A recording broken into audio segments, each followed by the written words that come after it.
बिस्मिल्लाहिर्रहमानिर्रहीम। अस्सलाम वालेकुम नाज़रीन, आप यूट्यूब चैनल देख रहे हैं। मैं इमरान खान हूँ। इमरान खान साहब ने जेल से 7 नकात भिजवाए हैं कौम के नाम, और ये उनका एक बड़ा इंपॉर्टेंट पैगाम है जिसमें आपको ये पता चल जाएगा कि इमरान खान साहब जिस दिन गिरफ्तार हुए थे उस दिन कहाँ खड़े थे और आज इतनी लंबी कैद गुजारने के बाद कहाँ खड़े हैं।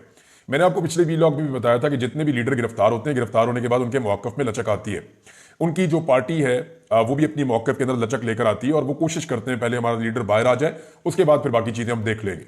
पहली प्रायोरिटी होती है लीडर को बाहर लाना, लेकिन इमरान खान साहब की ये प्रायोरिटी है ही नहीं। वो अपनी पार्टी को भी कहते हैं कि अपने मौक़िफ़ के ऊपर डट जाओ, और खुद वो कहते हैं इससे फर्क नहीं पड़ता कि मैं जेल में हूं, चाहे मैं 500 दिन हूं, चाहे 500 साल हूं।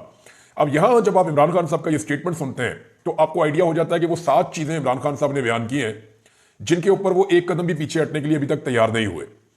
जो उनका स्टेटमेंट है वो मैं आपको एज इट इज बताता हूं। इमरान खान साहब के ट्विटर से उसको शेयर भी किया गया है। साबिक वज़ीर आज़म इमरान खान का अडियाला जेल से पाकिस्तानी कौम के नाम पैगाम। तहरीक इंसाफ ने हमेशा आईन और कानून के मुताबिक जिद्दोजहद की है, मगर मुल्क पर मुसल्लत माफिया हमेशा आईन और कानून की खिलाफ वर्जी करता है। 9 मई और 26 नवंबर की तहकीकात के लिए जुडिशल कमीशन का क्याम और अंडर ट्रायल असीरान की रिहाई हमारे जायज मुतालबात हैं। ये वो 2 मुतालबात हैं जो इमरान खान साहब ने कहे थे कि मैं अपनी सिविल नाफरमानी की तहरीक को रोकूंगा। अगर आप ये मुतालबात मानते हैं तो फिर मुज़ाकरात उसके बाद होंगे। मैं सिविल नाफरमानी की तहरीक चंद दिनों के लिए मुअख्खर कर रहा हूं। इस दौरान तहरीक इंसाफ के खदोखाल और टाइमलाइन का फैसला करूंगा। यह बहुत इंपॉर्टेंट है। 7 ऐसी वजूहात हैं जिनकी वजह से हमारे लिए सिविल नाफरमानी की तहरीक शुरू करना जरूरी हो चुका है। अब सिविल नाफरमानी की तहरीक पे बहुत तनकीद हो रही थी। इमरान खान साहब की अपनी पार्टी के अंदर कई लोग जो है वो इसके ऊपर पूरी तरह आवाज नहीं उठा रहे थे। लोग डरे हुए थे और इमरान खान की पार्टी के लोगों को ब्लैकमेल भी किया गया। ये कहा भी गया कि देखें आप हैं तो पाकिस्तानी, तो ये कैसे मुमकिन है कि आप पाकिस्तान के अंदर सिविल नाफरमानी की तहरीक चलाकर मुल्क को नुकसान पहुंचाए। ये सवाल उठाया गया। अब इस पे इमरान खान साहब ने जवाब दिया कि हमें क्यों ये तहरीक चलानी पड़ रही है। तो ये 7 वजूहात हैं जो इमरान खान साहब ने बताई है। नंबर 1, 2023 में लंदन प्लान के तहत पंजाब और खैबर पख्तूनख्वा असेंबलियों के इलेक्शन आईन के बरखिलाफ 90 दिन के अंदर नहीं कराए गए, क्योंकि इलेक्शन से पहले तहरीक इंसाफ को खत्म करना मकसद था। पहली वजह उन्होंने बताई कि हमारे साथ पहली ज्यादती जो बड़ी हुई। अभी उन्होंने ये नहीं कहा कि मेरी हुकूमत कैसे गिराई गई, वो उसके बाद 2023 में आए। उन्होंने कहा जी हमारे इलेक्शन ही नहीं करवा रहे थे। ये 90 दिन आईन और कानून कहता है, इन्होंने आईन और कानून तोड़ दिया, इलेक्शन नहीं करवाते कि पीटीआई का पहले सफाया करो। नंबर 2, वो ये कह रहे हैं कि 9 मई से पहले ही मुझ पर 140 से ज्यादा मुकदमात बना दिए गए। रेंजर्स ने मुझे इस्लामाबाद से अगवा किया, जिसको सुप्रीम कोर्ट ने गैर कानूनी करार दिया। 9 मई एक फॉल्स फ्लैग ऑपरेशन था जिसके तहत हमारे लोगों को गिरफ्तार करना मकसद था। 10,000 अफराद को गिरफ्तार करके झूठे मुकदमात में जेलों में डाल दिया गया। हमारे कारकुनान और पार्टी रहनुमाओं पर तशद्दुद किया गया, उनके घरों को तोड़ा गया, उनके खानदानों को हिरासा किया गया, उनको अदालतों से जमानत मिलते ही किसी नए झूठे पर्चे में गिरफ्तार कर लिया जाता। मेरे अगवा से लेकर कारकुनों पर तशद्दुद, गिरफ्तारियां, सब कुछ गैर कानूनी और गैर आईनी था। इस जुल्म के खिलाफ सुप्रीम कोर्ट में पटिशन दायर की, लेकिन सुप्रीम कोर्ट ने इंसानी हकूक की इन बदतरीन खिलाफ वर्जियों का नोटिस तक न लिया। कादी फायद ईसा हुकूमत के साथ मिला हुआ था। 1971 के बाद कभी किसी पार्टी पर इस तरह का रियासती जबर नहीं किया गया। नंबर 3 पे इमरान खान साहब ने बताया कि तमाम गैर कानूनी और गैर जमहूरी हरबों के बाद उनको गलतफहमी थी कि 8 फरवरी को तहरीक इंसाफ इलेक्शन नहीं जीत सकती। सिकंदर सुल्तान राजा और कादी फायद ईसा ने मिलकर पार्टी निशान छीना, जो पार्टी को बैन करने के मुतरादिफ था। हमारे उम्मीदवारों को निशाना बनाया गया। 3 उम्मीदवारों को जबरदस्ती इलेक्शन से दस्तबरदार करवाया गया। चौथी ऑप्शन का बंदा खड़ा हुआ, आप अंदाजा कर लें। फिर चौथी चीज इमरान खान साहब बता रहे हैं कि उनको इंजीनियरिंग के जरिए इलेक्शन जीतने का इस कदर यकीन था कि नवाज शरीफ अपनी विक्ट्री स्पीच भी तैयार कर चुका था, लेकिन तकरीर से पहले उनको पता चल गया कि पाकिस्तान तहरीक इंसाफ इलेक्शन जीत गई है। फिर उन्होंने फॉर्म 47 के जरिए इलेक्शन फ्रॉड किया। कमिश्नर रावलपिंडी ने इस फ्रॉड को कंफर्म किया और गवाही दी, लेकिन उस पर भी निजाम इंसाफ खामोश रहा और कोई नोटिस ना लिया। नंबर 5, इस रिजीम चेंज के बाद के 2.5 सालों में यूं तो इंसाफ के निजाम पर कब्जे के लिए हर जाबराना और गैर इखलाकी हरबा इस्तेमाल किया गया, लेकिन 26वीं आईनी तरमीम के जरिए अदालतों की आजादी के ताबूत में आखिरी कील ठोंक दिया गया। अपनी मर्जी के जज लगाने के लिए आइन के साथ खिलवाड़ किया गया। इस तरमीम की मंजूरी के लिए जो हरबे इस्तेमाल किए गए वो भी एक मजायका खेज दास्तान है, लेकिन इस सारे मामले पर भी ना अदलिया ने कोई नोटिस लिया, ना रियासत का चौथा सुतून समझे जाने वाला मीडिया इसके खिलाफ आवाज बुलंद करने की इखलाकी जुर्रत कर सका। नंबर 6, सुप्रीम कोर्ट के फुल कोर्ट के फैसले के बावजूद तहरीक इंसाफ को आज तक मखसूस नशिस्तें नहीं दी गई। ये ना सिर्फ तौहीन अदालत है बल्कि अवामी फैसले की तौहीन और जमहूरियत पर शब खून भी है। नंबर 7, 26 नवंबर को हमारे पुरअमन और निहत्ते सियासी कारकुनों पर गोलियां बरसाई गई। हमारे कारकुनान मुकम्मल तौर पर पुरअमन थे, उन्होंने किसी को नुकसान नहीं पहुंचाया था। उनका मुतालबा आइन और कानून और जमहूरियत की बहाली था। ना तो लॉ एंड ऑर्डर की सूरत हाल थी, ना ही कोई और पुरतशद्दुद कार्रवाई हुई, लेकिन इसके बावजूद हमारे लोग शहीद किए गए। 12 लोग मगरिब से पहले शहीद किए गए और बाकियों को रात बिजली बंद करके गोलियां मारी गई। इन हालात में जब पाकिस्तानियों से तमाम आईनी हुकूक छीन लिए गए हैं, पार्लियामेंट और सुप्रीम कोर्ट पर कब्जा कर लिया गया है, पुरअमन एहतजाज का हक भी छीन लिया गया है, कानून और आइन की बुनियादें हिला दी गई हैं, अपने ही शहरियों पर गोलियां भी चलाई जा रही हैं, इदारों को अवाम के मुकाबले में लाने की कोशिश की जा रही है, तो सिविल नाफरमानी की तहरीक शुरू करना कौम की मजबूरी बन चुकी है। इसके अलावा अपोजिशन लीडरान को जेल में मुलाकात के लिए मैं वेलकम करता हूं। मैंने आपको पिछले वीडियो में बताया था कि मौलाना फजल रहमान साहब और अचक जई साहब और अख्तर मेंगल साहब और दीगर कुछ और लोग हैं, वो इमरान खान साहब से जेल में मिलना चाहते हैं और इमरान खान साहब उनसे शायद मुलाकात भी करेंगे अगर सिस्टम ने इजाजत दी तो। लेकिन उन्होंने कहा मुझे इस हुकूमत से उम्मीद नहीं है कि वो अपोजिशन लीडरान को मुझसे मुलाकात की इजाजत देंगे, क्योंकि उन्होंने मेरी पार्टी के लोगों से भी 3 महीने से मेरी मुलाकात नहीं करवाई। ये जनाब इमरान खान साहब का स्टेटमेंट है और उनका बड़ा क्लियर स्टेटमेंट है। बाकी खबरें मैं आपके सामने रखता हूं। नाज़रीन, वाकई सूरत हाल वहां तक पहुंच गई है कि अब इमरान खान साहब की बात माननी पड़ेगी। यानी नजम सेठी साहब हो गए और कुछ और भी सहाफी हैं जो इमरान खान साहब के खिलाफ ज्यादातर वो रिपोर्टिंग करते रहे और उनका बयानिया इमरान खान साहब से मुतसादिम रहा है, यह नजरियाती इख्तलाफ रहा है और यह सबका हक होता है। यानी अगर किसी को इमरान खान साहब के नजरिए से इख्तलाफ है तो वो ये हक इस्तेमाल कर सकता है अपना, और अगर मुझे किसी के नजरिए से इख्तलाफ है तो मैं भी ये हक इस्तेमाल कर सकता हूं अपना। तो यही आजादी इज़हार राय होती है। लेकिन बाद लोग जो है वो जब साजिशों का हिस्सा बनते हैं और अजीब अजीब काम करते हैं तो फिर उनको लोगों की तनकीद का सामना भी करना पड़ता है। नजम सेठी कहते हैं 1 साल लगा लो या 2 साल, आखिरकार इमरान खान के साथ मुकाबला करना ही पड़ेगा। बेहतर है इमरान खान के साथ बात करके इसे अपने और मुल्क के लिए इस्तेमाल कर लें। बटन दबाकर इमरान खान फारिग नहीं किया जा सकता। बहुत सारे लोग अब ये मान रहे हैं कि अब रास्ता ही कोई नहीं है, यानी इमरान खान साहब के साथ बात नहीं करेंगे तो फिर कहां जाएंगे। राणा सनाउल्लाह साहब ने भी अब स्टेटमेंट दे दिया और राणा सनाउल्लाह साहब ने कहा कि जी 2 स्टेटमेंट उनके आए। एक तो ये पीटीआई से मुज़ाकरात में एस्टेब्लिशमेंट नहीं, इमरान खान साहब ही रुकावट है, एक तो वो अब नरम स्टेटमेंट दे रहे हैं निस्बतन। दूसरा राणा सनाउल्लाह साहब का एक और स्टेटमेंट भी है जिसमें उन्होंने ये कहा कि देखें चाहे यूनिफॉर्म के अंदर जो लोग हैं 24 तारीख से लेकर 26 तारीख तक लोग यूनिफॉर्म में हो या बगैर यूनिफॉर्म में हो, दोनों तरफ इन्ना लिल्लाहि व इन्ना इलैहि राजिऊन होना चाहिए और दोनों तरफ से बात होनी चाहिए। तो मैं एक चीज में क्लियर कर दूं कि पाकिस्तान तहरीक इंसाफ ने और सब ने जो बावर्दी रेंजर्स एहलकार जिनकी शहादतें हुई, जो एफसी एहलकार की शहादत हुई, इस मामले के ऊपर सब ने इजहार हमदर्दी किया और ये शहादतें एक हादसे के नतीजे में हुई थी, लेकिन इसके बावजूद सब ने इजहार हमदर्दी किया। और क्योंकि वो अपनी ड्यूटी के ऊपर थे और दौरान ड्यूटी, अब ड्यूटी आप उनसे क्या ले रहे थे ये एक अलग बहस है, लेकिन दौरान ड्यूटी वो शहीद हो गए, वो तो अपना काम करने आए थे, तो वो शहादतें हैं उनकी, तो उनके ऊपर तो सबने जो है वो कहा कि अफसोस का इजहार भी किया, हमदर्दी का इजहार भी किया। लेकिन दूसरी तरफ जो पाकिस्तान तहरीक इंसाफ के लोग शहीद हुए उनके ऊपर तो किसी ने बात ही नहीं की। राणा सनाउल्लाह साहब आपकी पार्टी तो अभी तक मानती ही नहीं है, वो तो तस्लीम ही नहीं करते कोई एक बंदा भी जो है उसको गोली लगी है और कोई एक बंदा भी जो है वो शहीद हुआ है, वो तो ये मानते ही नहीं है। तो ये बहुत जमीन आसमान का फर्क है। पाकिस्तान तहरीक इंसाफ ने इस मामले में काफी रिस्पॉन्सिबिलिटी का मुजाहरा किया था। अब इस वक्त जो अमेरिका का मूड है ना पाकिस्तान को लेकर, यानी जो आने वाली ट्रंप की एडमिनिस्ट्रेशन है, 1 महीना बाकी रह गया है, 20 जनवरी को उन्होंने हल्फ ले लेना है।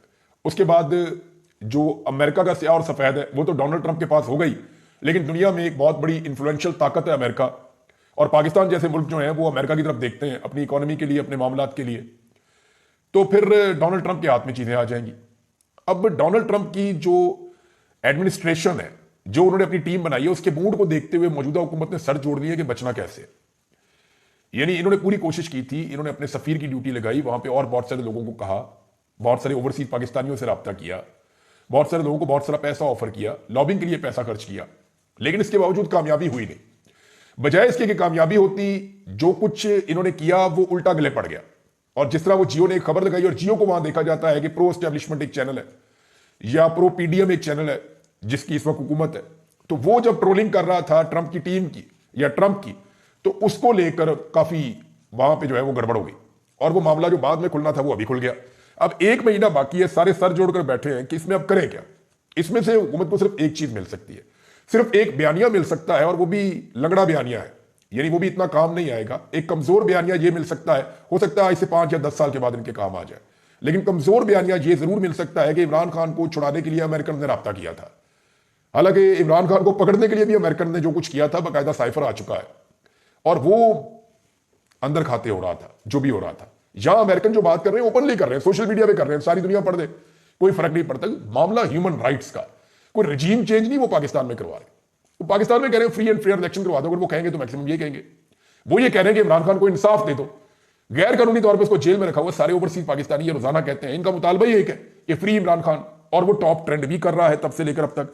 अब इंतजामिया को और एस्टेब्लिशमेंट को मसला यह है कि पाकिस्तानी हुकूमत के जो बड़े नाम हैं उन्हें और एस्टेब्लिशमेंट के जो बड़े लोग हैं उन्हें ये प्रॉब्लम पेश आ सकती है डोनाल्ड ट्रंप के दौर में कि उनके ऊपर पाबंदियां लग जाएं।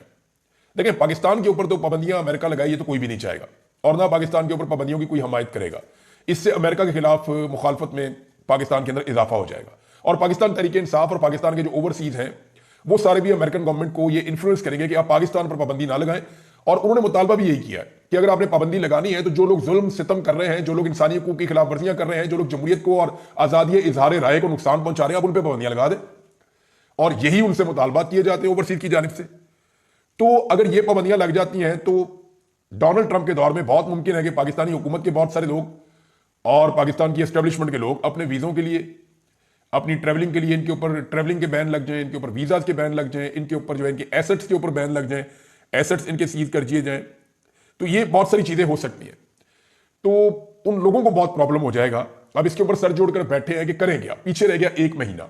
अब 1 महीने में इमरान खान को चाहे डरा के, चाहे धमका के, चाहे प्यार से, चाहे पांव पकड़ के, चाहे मना के, कुछ ना कुछ करके इन्होंने मैनेज करना है।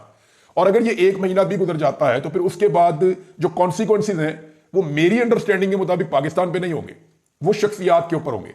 क्योंकि अमेरिका ने भी इस बात को अंडरस्टैंड किया है कि पाकिस्तान में इस वक्त जो कुछ भी हो रहा है वो शख्सियात की वजह से हो रहा है, वो ख्वाहिशात की वजह से हो रहा है। और पाकिस्तान या पाकिस्तान की रियासत इसके अंदर उस तरह इन्वॉल्व नहीं है। ये चंद लोगों की बंद कमरे में बैठ के जो ख्वाहिशात हैं उन्होंने पाकिस्तान को यहां तक पहुंचाया है, और उन्हीं ख्वाहिशात की तकमील में पूरे पाकिस्तान के वसाइल इस्तेमाल किए जा रहे हैं यरगमाल बनाते हुए। तो ये है जनाब, इसको देखते हुए इस वक्त इस हुकूमत को बहुत ज्यादा परेशानी है कि हमने इन मामलात से निपटना कैसे है। जियो न्यूज की जो रिपोर्टिंग जिसने मसला डाल दिया था उसके ऊपर एक चीज और हुई है, और ये एक नई डेवलपमेंट है और बड़ी इंटरेस्टिंग डेवलपमेंट है। इस डेवलपमेंट में हुआ यह है कि रायन ग्रिम जो लिखते हैं, राइटर हैं, थोड़े दिन पहले भी इनकी खबर का मैंने हवाला दिया था, इन्होंने ये पॉइंट आउट किया कि जनाब जियो को तो अमेरिका की एड मिलती है, जंग ग्रुप और जियो ग्रुप को तो अमेरिका पैसे देता है यूएस एड के जुमरे में या दीगर चीजों के जुमरों में, या कोई इश्तिहार कोई कंपेन मिल जाती है, तो ये तो पैसा कमाते हैं अमेरिका से। तो इस पे जो है वो रिचर्ड ग्रेनल ने ये लिखा कि नॉट फॉर लॉन्ग, अब ये नहीं होगा। यानी जंग ग्रुप जो पैसा अमेरिका से बनाता था वो पैसा बनना भी बंद हो जाएगा, या वो पैसा अब जंग ग्रुप को नहीं मिलेगा। ये पैसा कितना था इसके बारे में मुख्तलिफ लोगों के मुख्तलिफ दावे हैं, लेकिन यहां पे एक सहाफी है, उन्होंने इसके ऊपर ज्यादा काम किया, वकास साहब हैं, और इन्होंने इसके हवाले से कुछ डॉक्यूमेंट भी शेयर किए हैं, और मिलियंस ऑफ डॉलर्स के अंदर ये रकम बताई जाती है मुबैना तौर पर, जो पैसा जियो ने अमेरिका के साथ वो काम शाम करके तो हासिल किया है। बहरहाल अब ये पैसा उन्हें नहीं मिलेगा, तो इसका कोई ना कोई नुकसान तो होना था। लेकिन जियो अपनी क्रेडिबिलिटी अब बचाने के लिए इस किस्म की खबरें चला रहा है। बहुत मुमकिन है कि वो अमेरिका में जियो के खिलाफ कोई केस भी कर दे, लेकिन जियो के ऊपर ये पहला केस नहीं होगा। ARY पे भी होते रहे हैं, बाकी टीवी चैनल्स पे भी होते रहे हैं। तो अमेरिका में, बरतानिया में इस किस्म के केसेस होते हैं और ये बड़े लंबे चलते हैं, बाद में देखेंगे। लेकिन फिलहाल जिस तरह की रिपोर्टिंग जियो ने की है ये बायस्ड थी। इसके अंदर जो है वो बुग्ज शामिल था, इमरान खान साहब की मुखालफत शामिल थी, सिर्फ इसलिए कि इस शख्स ने इमरान खान साहब की हमायत की थी, लिहाजा इसके खिलाफ जियो ने अपना गुस्सा निकाला। हालांकि इससे पहले बहुत सारे इसी तरह के लोग अमेरिका में बड़े बड़े ओहदों के ऊपर रहे, हमेशा से रहे, जियो ने कभी उनकी ऐसे तस्दीक नहीं की। लेकिन ट्रंप की और इस आदमी की खास तौर पर तस्दीक इसलिए की कि जियो को यह लगता है कि ये इमरान खान के सपोर्टर हो सकते हैं, या इनके आने से इमरान खान को जो लगातार नुकसान पहुंचाया जा रहा है, या जो बाइडन की इंतजामिया ने जो खुली छूट दे रखी है कि जो मर्जी आप इंसानी हकूक की खिलाफ वर्जियां करें, वो इंसानी हकूक की खिलाफ वर्जियां बंद हो जाएंगी। लिहाजा जियो ने जो किया उसके जो असरात हैं वो पूरे पाकिस्तान के ऊपर, पाकिस्तान की एस्टेब्लिशमेंट पे और हुकूमत पे पड़ रहे हैं और लगातार पड़ रहे हैं। एक और खबर है नादरीन, सोशल मीडिया को तोड़ने के लिए या उसका तोड़ हासिल करने के लिए लगातार हुकूमत कोशिश कर रही है। अभी फिर हुकूमत ने एक लंबा चौड़ा बजट जो है उसका एक प्रपोजल बना लिया है, और बहुत मुमकिन है कि बहुत सारा पैसा दोबारा खर्च किया जाए।